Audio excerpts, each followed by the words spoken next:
I'm Zainab Badawi. Welcome to this Intelligence Squared debate coming to you from Cadogan Hall in central London. It's exactly 10 years ago that 9/11 happened. Nearly 3,000 people were killed in those attacks in America, and they changed the course of world history forever. The motion in our debate, a decade on, was the war on terror the right response to 9/11? And in our panel, we have some of the key figures from that time. Pervez Musharraf was president of Pakistan. He is arguing for the motion, along with Colin Graffy, who served in the Bush administration. Arguing against the motion, Sir Jeremy Greenstock, who was the senior British diplomat at the time, and the influential French politician, Dr. Bernard Kouchner. That's our panel. Welcome to you all.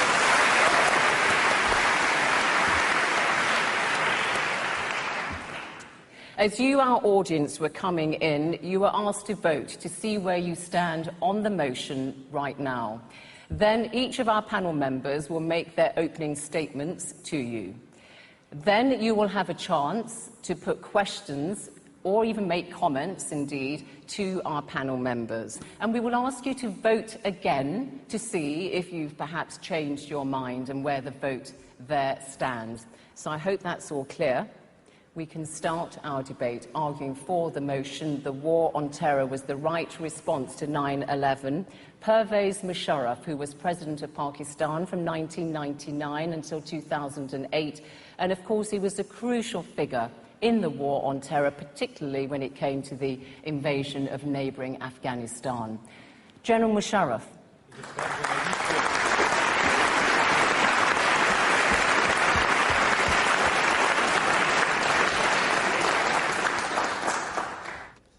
In September 2001, ladies and gentlemen, the world leaders, and I happen to be one of them, had to decide whether fighting the war on terror would make the world a safer place to live in. I then believed, and still do believe, that we had, and continue to have even now, a responsibility to act decisively to root out terrorism.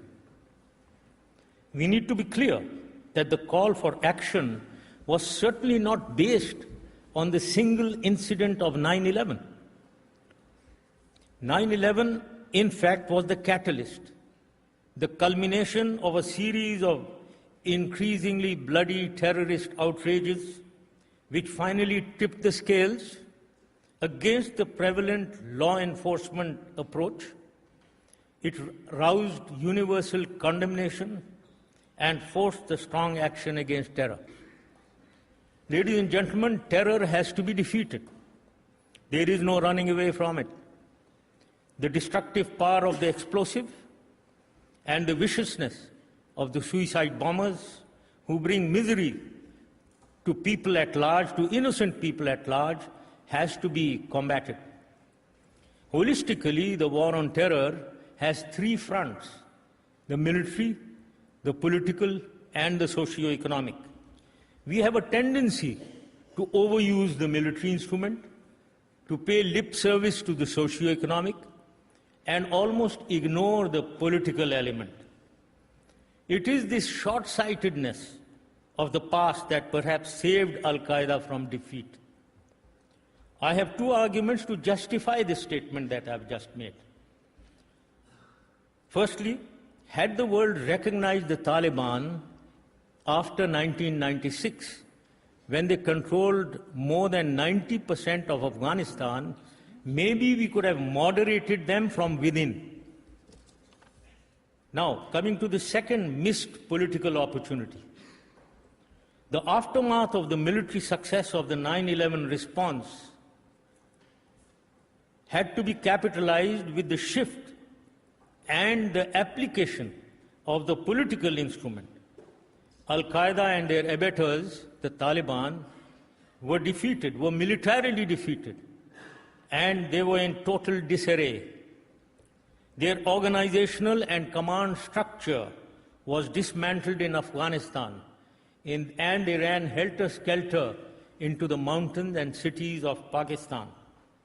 a truly representative national government which gave proportional representation to all the ethnic groups could have brought peace into Afghanistan and maybe also ousted Al-Qaeda. Ladies and gentlemen, the complexity of terrorism has increased now. Their center of gravity lies in Afghanistan and the tribal agencies of Pakistan. We have to defeat them at the center of gravity. Losing here means defeat elsewhere and everywhere.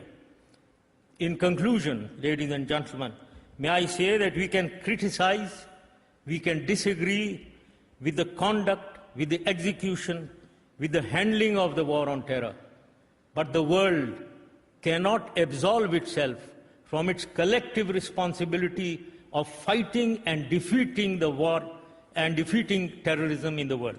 Thank you very much.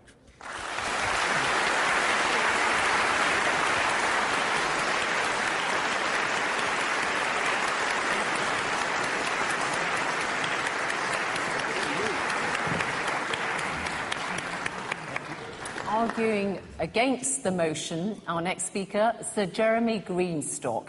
He was the UK's representative at the United Nations for 5 years, including during 2001, and then in 2003 he became the UK Special Representative in Iraq after the overthrow of Saddam Hussein, and he continues to influence thinking on foreign policy still through his writings and his work. Sir Jeremy Greenstock, your time starts when you get to the lectern.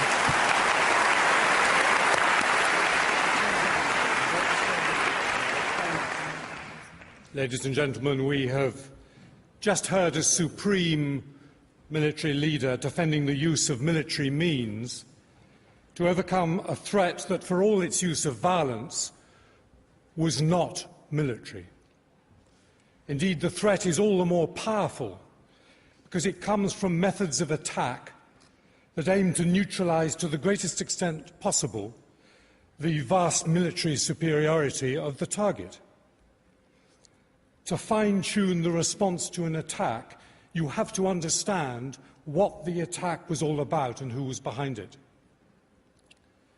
Al-Qaeda's fundamental purpose in planning 9/11 and other attacks on American and Western interests was to create a situation in the Islamic world in which a particular, many would say a bizarre, interpretation of Islam could thrive politically and religiously.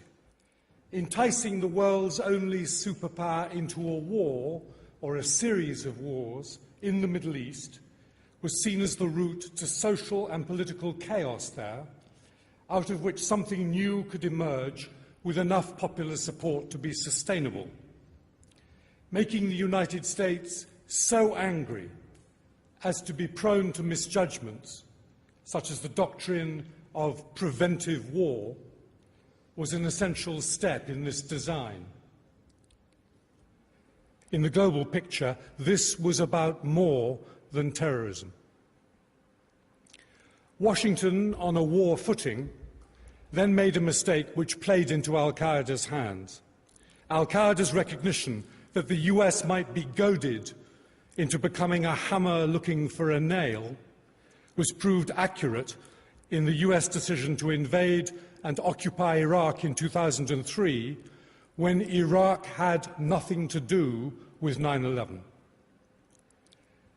Now is not the time for a detailed analysis of the effects of the Iraq decision, but it's my belief that the war in Iraq has complicated our capacity to deal with terrorism internationally and expanded the range of pretexts for terrorists to use violence both against the West and against fellow Muslims.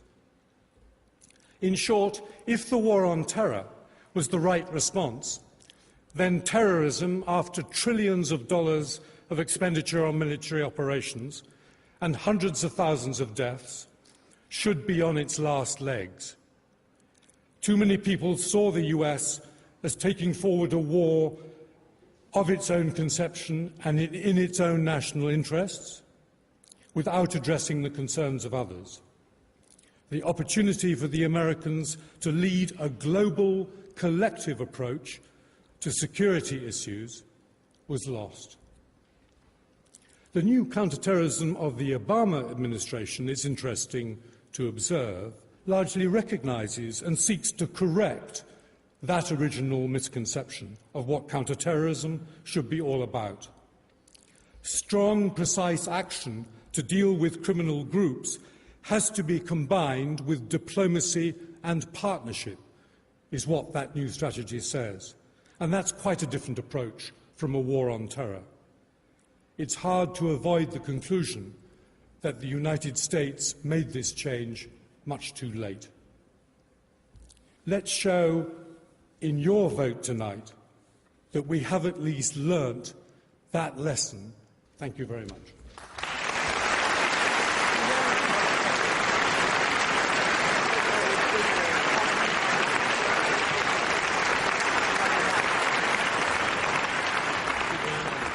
Sir Jeremy Greenstock, thank you very much indeed. Arguing for the motion, we now have Colleen Graffy, who was an Assistant Secretary of State in the US State Department in George W. Bush's second term. Colleen Graffy, your time starts when you get to the podium.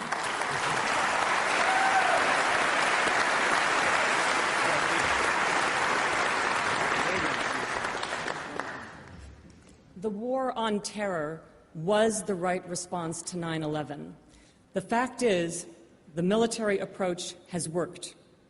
In the decades since 9/11, al-Qaeda's actions have not kept pace with their aspirations.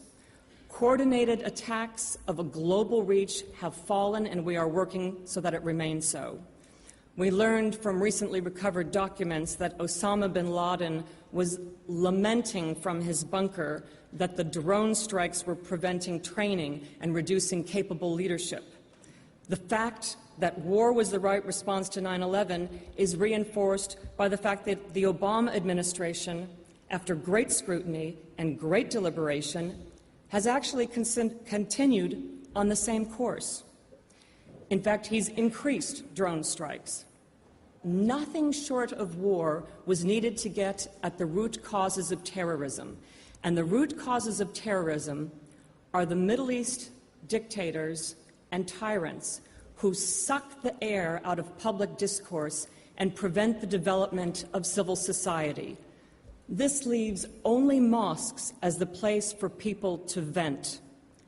Unfortunately, it is also the place where people are radicalized into a perverted version of Islam which hopes to replace one tyranny with another, their own. For 60 years, the United States' desire for stability was more important than pushing for democratic reforms in the Middle East. The war on terror led to a significant and strategic change in the U.S. foreign policy, one that allowed for America's vital interests and deepest beliefs to become one. It led to the Freedom Agenda, which was committed to supporting the democratic aspirations of all people. Nothing short of war would have changed the power structures in Afghanistan and Iraq. And make no mistake, the change was a catalyst for what we see today, the Arab Spring and the crumbling of tyrants from Tunisia to Egypt, Libya, and hopefully more to come. Don't take it from me. Listen to a voice from the region. Lebanese political leader Walid Shamblat, during Lebanon's 2005 Cedar Revolution, said, "It's strange for me to say it, but this progress of change has started because of the American invasion of Iraq. I was cynical about Iraq, but when I saw the Iraqi people voting 3 weeks ago, 8 million of them, it was the start of a new Arab world. The Syrian people, the Egyptian people, all say that something is changing. The Berlin Wall has fallen. We can see it." To our Western eyes, Afghanistan and Iraq alternate between depressing and discouraging with glimmers of hope in between. But to those in the Middle East who have only lived under tyrants and thought that this was the way it was and always would be, seeing the end of Saddam Hussein was the first crack in the edifice. With the end of his regime, a man who represented the ultimate symbol of despotic rule in the region, came the prospect that other regimes, other Saddams, may also fall. The Cold War, the War on Terror, the Overseas Contingency Operation, the name is secondary to the nature of what each represents, a commitment to overturning tyranny and the freeing of the human spirit. The War on Terror was the right response to 9/11.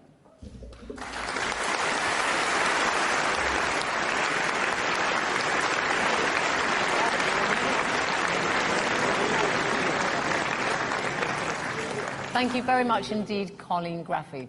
And our final speaker in these opening statements is Dr. Bernard Kouchner, the French socialist politician. Until the end of last year, he was France's foreign minister in the government of the centre-right President Nicolas Sarkozy. During 9/11, he was serving in the French cabinet as health minister. Dr. Kouchner, please return.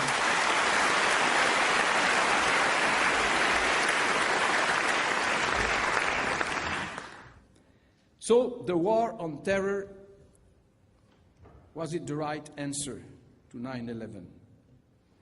Honestly, this is difficult to say yes or no, completely separate.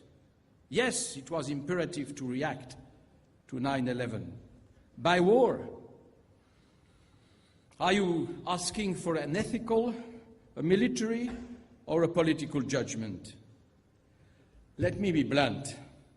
Ethically, it was imperative for the US to react. Politically, the way the Bush administration did has not been a complete success. 10 years after, what was the real goals? To defeat bin Laden and Al-Qaeda? Now he is dead. His organization may be weakened, but it survived and some say proliferates in Africa. I remember the horrified moment of 9/11. We, our American friends and their allies, we had to respond and to fight back, but not only by force. And I'm not so far, President Musharraf said.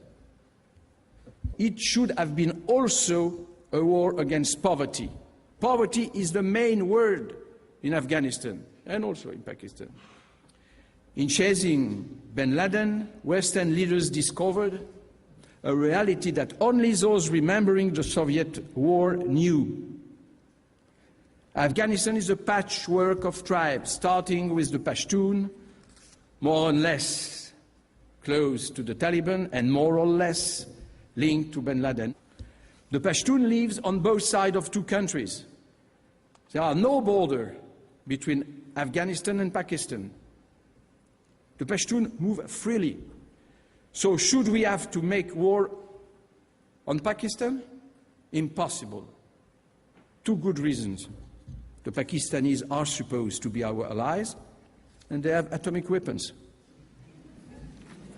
There is only one certainty. The US and its allies cannot win this war militarily. Our public opinion will not tolerate for long to see coffins coming back home for no clear purpose. And there is also one fact. Bin Laden is dead, and he was killed in Pakistan. We must absolutely, and Jeremy was very good on that, make the distinction in between the so-called war on terror and the war in Iraq. Was Saddam a respectable leader? Certainly not. He was a dictator and the butcher of his own people. In February 2003, I wrote an article in Le Monde. It was a big noise in France.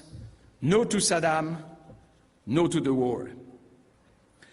So the real issues, in conclusion, today, 10 years after 9/11, are the people of Afghanistan and the people of Iraq any better off?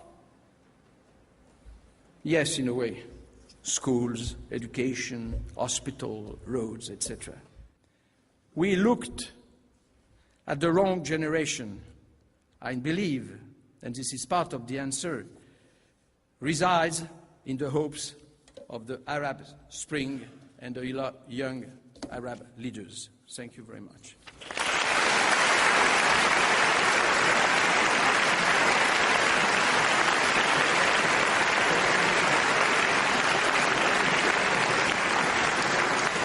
Thank you very much. So, you've heard from our speakers. It's now the turn of the audience. But before we take questions and comments from you, let me just tell you how you all voted as you were coming into to Cadogan Hall today. So, our motion, the war on terror, was the right response to 9/11. This is how you voted. For the motion, 179. Against the motion, that's your side, 323. Don't be too quick, because the don't knows are 200. So, panel, there's a great deal you can do. Your side, you can try your best. You can try your best to win over those 200s who don't know. So, let's go there. Yep. After 9/11, there was an outpouring of goodwill towards the United States. I want to suggest to you that that outpouring of sympathy was wasted. What would have been much better, in order to get so many of the Arab countries on side for any kind of war on terror, was a resolution to the Israeli-Palestinian conflict. Without that, no Arab country could possibly have joined in a war on terror because of the bitterness and resentment caused by the plight of the Palestinians. Thank you. We'll come to it in a moment. One more and then... Yeah. I was wondering, particularly to Mr. Musharraf, but to all the panellists, what your opinion was on the Obama administration's drone attacks in Pakistan, which have increased quite a lot recently, and whether you condone them. Okay, one more. My question to Dr. Byrne. Your government banned a burqa in French, yeah? Yeah. That act supporting a terrorism, 100%, yeah, while you intervene in the personal behavior of Muslims. So what you think, is Western not supporting a terrorism by putting that kind of sanctions? So your question is, the French have banned the wearing of the veil. Hijab. Yeah. So by doing these kind of things, is not that kind of act promoting a terrorism in the East? Right. Okay, well, Dr. Kushner, you can make that connection. Extremism must be defeated.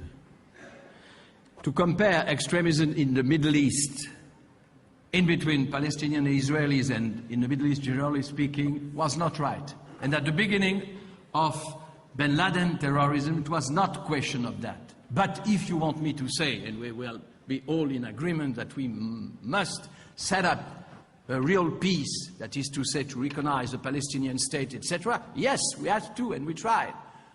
But honestly, it's very far from the reality of Pakistan, Afghanistan, and the rest. That is not to say that if we can, please... Let's finish on the Palestinian issue, because I'd like to go...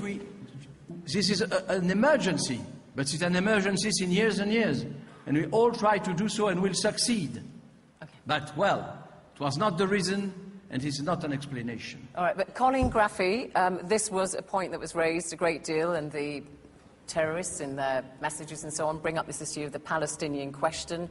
Bush administration didn't really address that properly. The problem with that argument is that if that were really the case, why didn't Osama bin Laden pause all of the planning for 9/11 when Clinton was on the brink of trying to make a breakthrough with Arafat? That wasn't the point of 9/11. That wasn't what they were gearing through. The whole Middle East crisis is a red herring to drive attention away from the dictators and tyrants across the Middle East. Sir Jeremy, do you agree with that? There's no doubt that the United States lost an opportunity to get global sympathy. There's no doubt that al-Qaeda had very little to do with the Palestinian issue, but that misses the point that the general support out there for doing things that are violent against the West is fed by the stagnation of the Palestinian issue, even if al-Qaeda did not rely on that for its own influence. The fact that it's still out there getting worse does nothing for our counter-terrorism campaign. One thing that was mentioned by both of the opposition, and that was this connection between 9/11 and Iraq. There was no connection between 9/11 and Iraq, and the Bush administration never made that case. They said Okay, ladies and gentlemen, read anything on what the Bush administration has written, anything, and you will see that they said, what is the connection after 9/11? It's al-Qaeda and it's Afghanistan. Does it have any connection in Iraq? No, it doesn't. So therefore, do we do both together? No, because it's only about al-Qaeda and Afghanistan. After that happened, that's when Bush looked around and said, all right, we have a rogue country, as Jeremy Greenstock has said, that has been in violation of 16 UN resolutions under Chapter 7, which means use force if necessary. And the conclusion was, do you let someone who we know has been a threat, not to the America, but to the world, do you let that stand after 9/11? So the administration never made the connection that it was that. It was a separate threat. Since you've brought that up, let's just go to the audience on that specific question of September the 11th and no connection between those attacks and Iraq. Who wants to address that point specifically that Colin Graffy has just raised? There. Professor Graffy is simply right. There was no connection between the terrorists of 9/11 and Iraq, but there was a connection between the issue of terrorism and Iraq in this sense.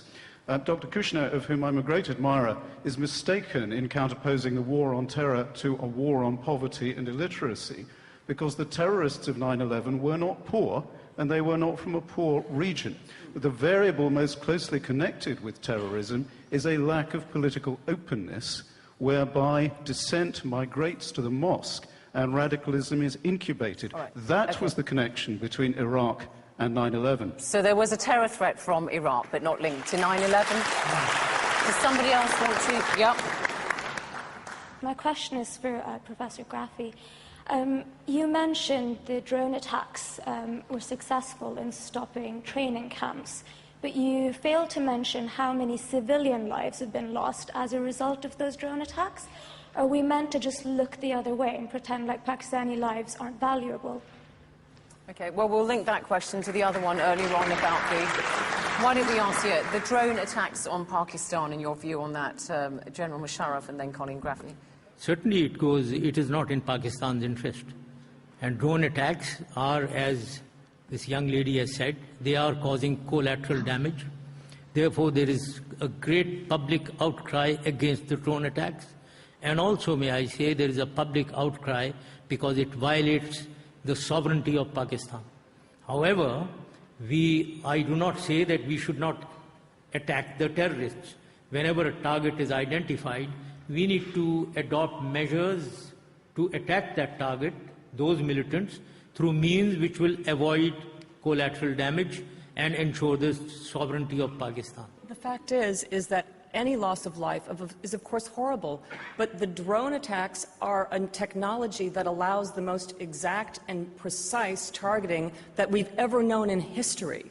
And so if you're looking at the various means of military use, the drones are going to have the least effect on the civilian population of anything else. Okay, let's take some more questions. Remember what the motion is up there. To Mr. Greenstock and Mr. Kushner, Bernard. Policing was the policy of most Western governments up to 9/11. It failed miserably. I'd like to hear what you have to say about that. Okay, well, yeah. We haven't discussed the actual reason that al-Qaeda gave for attacking, which was the presence of US troops in the Holy Land in Saudi Arabia.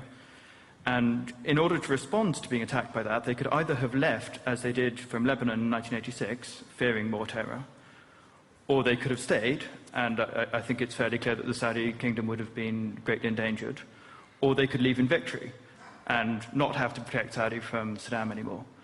I'm curious what the advocates of law enforcement would claim was the non-violent way of making the troops in Saudi redundant.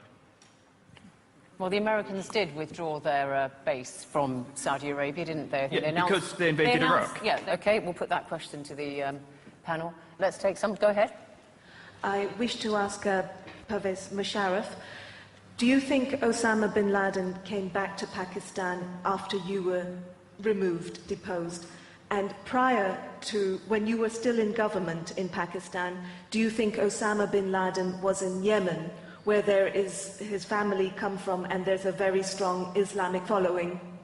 OK, one there, and then we'll go to the panel. My question actually is to Professor Graffi. You said that military dictators were one of the sort of root causes of terrorism, that they sucked the air out of the democratic process, and that in many ways to depose them you needed direct Western intervention and kind of boots on the ground. I wonder, would you reconsider that statement following the aftermath of the events in Libya, where despite, NATO air cover, the fight has mainly been waged by the Libyan people. There have been no direct Western intervention in terms of troops, and a dictator has been successfully overthrown with a period of relative order, unlike in Iraq, where there were hundreds of thousands of troops, and there seemed to be eternal chaos after it, or at least in the first several years. OK, very briefly then, first of all, Colin Graffi. I mean, just would Saddam Hussein have gone in the Arab Spring, do you think, with all the others? I just want to say thank you very much for that question. I think you misunderstood what I said. My point was that Iraq and Afghanistan were the catalyst for these other countries, that with the fall of Saddam Hussein, it allowed these other countries to see a different vision of what the Middle East could be like. And so, therefore, I entirely agree with you. All of these things should be homegrown, and we need to work so hard now on developing civil society, rule of law and good governance. Are you saying the Arab Spring would not have happened unless Iraq and Afghanistan were invaded? I'm saying that Iraq was the catalyst, as I read from Walid Jumblat. This was something that had never seen before. But you're extrapolating from what Walid Jumblat said. You know where is Walid Jumblat now? He's close to Saddam. Close to Bashar al-Assad. We should just say who Walid Jumblat is, of course. He's the veteran Druze leader in Lebanon, been there for a long time. Leader. He changed several times camps, and now he's Syria. So the answer is no. But are you saying, and it'd be interesting to hear what the panel say, are you saying then quite clearly that without Iraq and Afghanistan being invaded, and Saddam Hussein and the Taliban going, that we would not have seen the Arab Spring and bin Ali leaving? I said quite clearly that Iraq and Afghanistan were the catalyst for what we're seeing today. The catalyst? Yes. Do you agree with that, President Musharraf? They were the catalyst, Iraq and Afghanistan, for the Arab Spring. I am the partner to Colleen, so I would not like to disagree. I believe that's a yes. What about you, gentlemen? You are putting me in a very difficult situation, I must say. Well, we can work out what your answer is on that then. Sir Jeremy.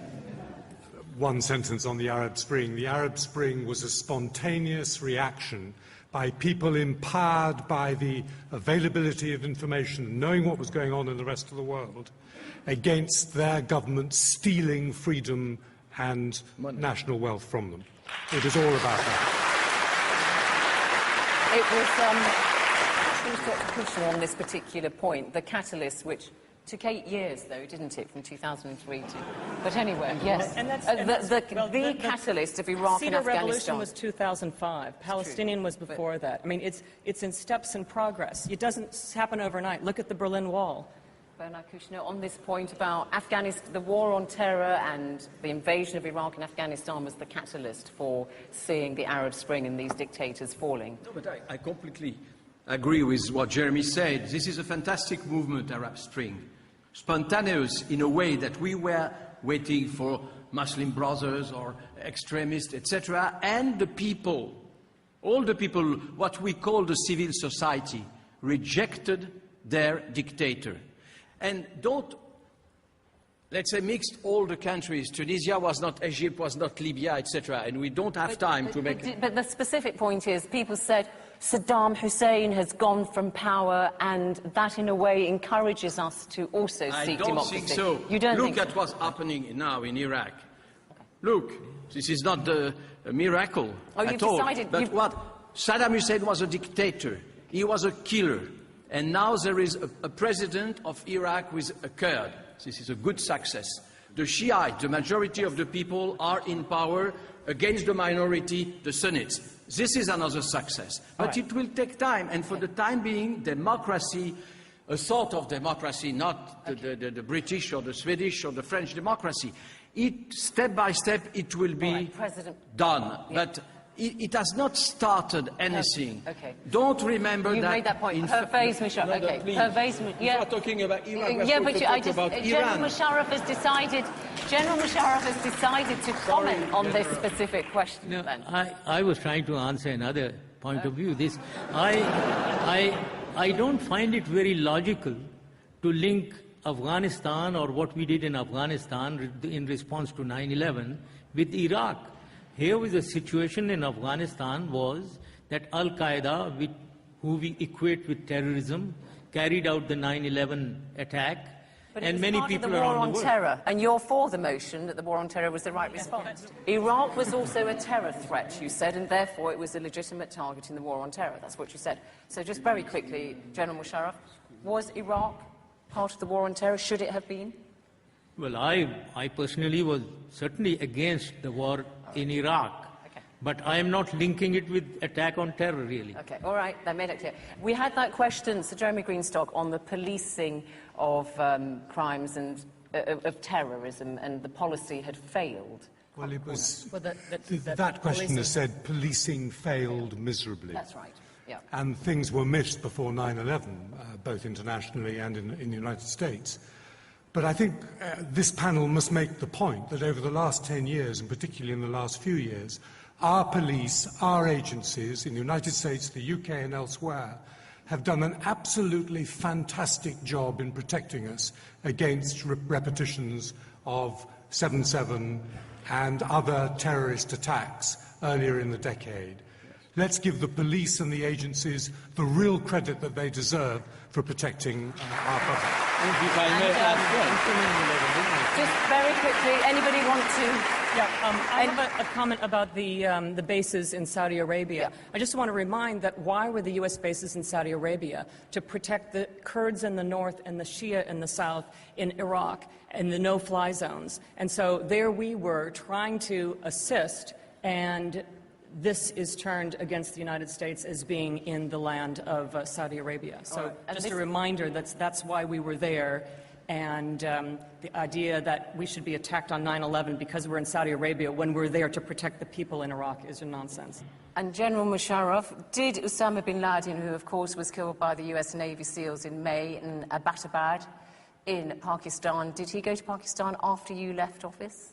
Well, I can't be sure. I wasn't tracking him, certainly. But he was there in Abbottabad. As far as I'm concerned, whenever anyone asked me where he is, I always said, I don't know. He could be anywhere. He used to say he's not in Pakistan. He's probably more likely on the Pakistan-Afghan border inside Afghanistan. When somebody insisted that he's in Pakistan, then I used to say, what is the information? Where did you get this information from? He could be anywhere. He could be in Afghanistan or even outside Afghanistan. So that was what I used to say. Were you surprised when he was found in Abbottabad? Yes, indeed, absolutely. I was shocked that he was in Abbottabad. I mean, living quite openly in a city just a few miles from an No, not very openly. Not very openly. Well, he was locked up in a room. It was a big house, wasn't it, in an urban area. It wasn't a remote farm. Sorry? He wasn't living in a remote farm. It was quite a big townhouse he was living in, quite conspicuous. The best place, the safest place is in a thickly populated place. This is a town. All tourists into the mountains of Pakistan go through Abbottabad, a population of 600,000 people. And there are civilian and military people all mixed and together. But, President, at least you better recognize that he was benefiting, bin Laden, of some complicity. This is impossible to believe that he was isolated, close to the barracks and close to the army, and etc. So, I understand your answer, but honestly... I certainly would like to react to this. I mean, after all, slippages or poor performance by the intelligence are possible. If we reflect back to 9/11, how is it that 18 people were being trained for months and CIA was asleep? The most powerful organization? How was it that 4 aircrafts, 4 airliners are being hijacked from 4 different airfields and the CIA doesn't know? How is it that through 3 of them go into the World Trade Center and the Pentagon, CIA is asleep? So let us allow ISI to have been sleeping once at least. I'm going to go back to the floor. Let's go up there, please, quickly. My name's Khalil Osman. I'm a sixth form student. I've got a question for Colin Graffy, who was talking about the origins of terror due to Arab dictators. Do you think that's a fair assumption, based on the fact that your government propped up these dictators, Mubarak, billions of dollars, second only to Israel, which imposes tyranny on the Palestinians? And let's not forget, Saddam Hussein was an American client whilst he was fighting your war against Iran. Okay, all right. Remember the motion, everybody. Okay. As you make your points, admirably short, but remember the motion. Yes. I just want to bring it back to the motion. I've got a question for the for panel and a question for the against panel. For the for panel, and please give a direct answer to this. I don't think, let's separate the name War on Terror from the substance of what actually happened. I don't think we can divorce the symbolisms or the abysmal failures of the decade. Do you support, number one, extraordinary rendition to torture as part of this war on terror? Do you support, number two, detention without charge, in the case of Guantanamo, for over 10 years? And do you support, number three, invasion and occupation of countries without authorization from the UN? For the against panel,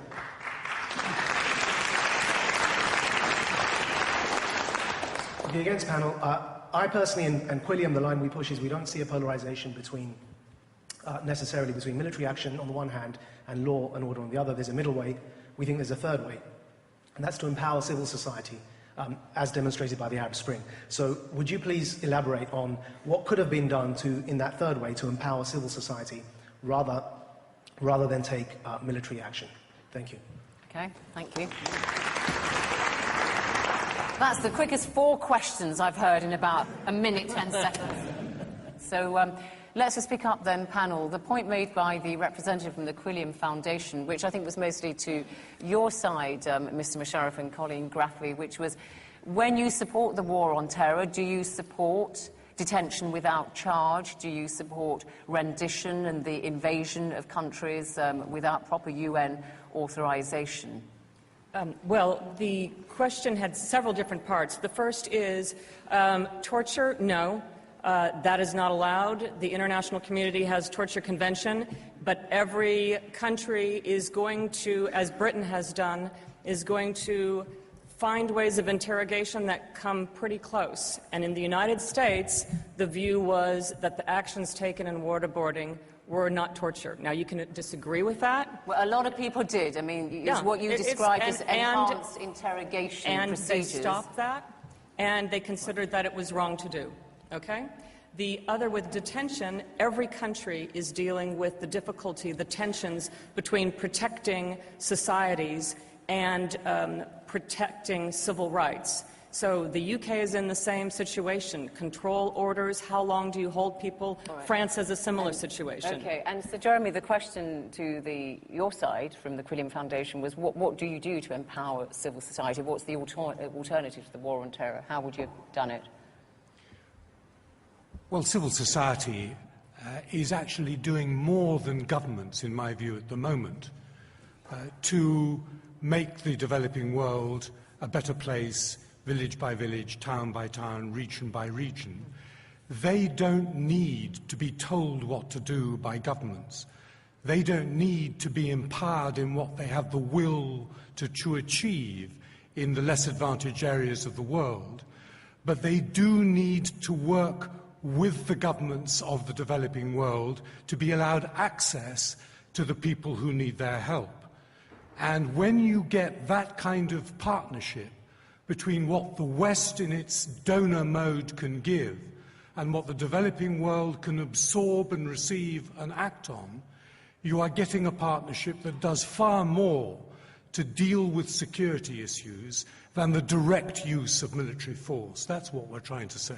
Thank you very much for that, Sir Jeremy Greenstone. I've got the result now of the vote after the debate, and it's very interesting. All right, let me first of all remind you how you voted, audience, before the debate started. For the motion, the war on terror was the right response to 9/11, 179 for, 323 against. There were 200 of you who didn't know. So after the debate, this is how you voted. For the motion, the war on terror was the right response, 276, so you did gain some. Against, however, 402. And the don't knows went down to 46. So congratulations to the winners. Commiserations. So thank you very much indeed, panel. Thank you, audience here at Cadogan Hall in central London, and you at home, wherever you are, for watching. And you can get a free briefing, if you want to, by going to the website www.intelligencesquared.com and just follow the instructions there. But from me, Zainab Badawi, from this Intelligence Squared debate marking this important occasion of the 10th anniversary of the September the 11th attacks. Thank you very much. Goodbye. Thank